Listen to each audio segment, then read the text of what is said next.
महाराष्ट्र सरकार ने न्याय सहायक वैज्ञानिक प्रयोगशाला को और भी सख्त बनाने का बड़ा कदम उठाया है।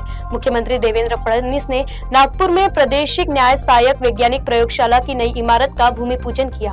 मुख्यमंत्री ने कहा कि लोकाभिमुख और ब्लॉकचेन तकनीक को अपनाकर अपराधों की जांच और न्याय प्रक्रिया को और अधिक प्रभावी बनाया जाएगा।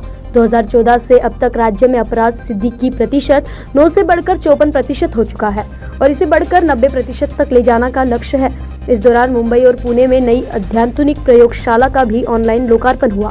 मगाशी ठाकरे साहेब सांगत होते की जवळपास 60 वर्ष आपल्या प्रयोगशाळेला झाले।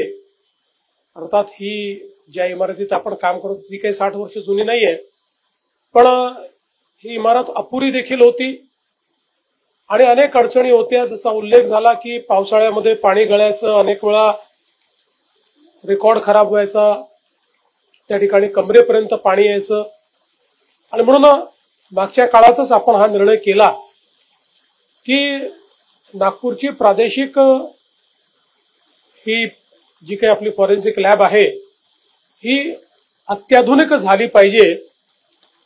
करता करता जरा जास्त काळ निघून गेला, पण मला आनंद आहे कि 2025 मध्ये का होईना आपण त्याचं भूमिपूजन केलं आहे। यह कदम न्याय प्रणाली को और मजबूत बनाने की दिशा में एक महत्वपूर्ण पहल है।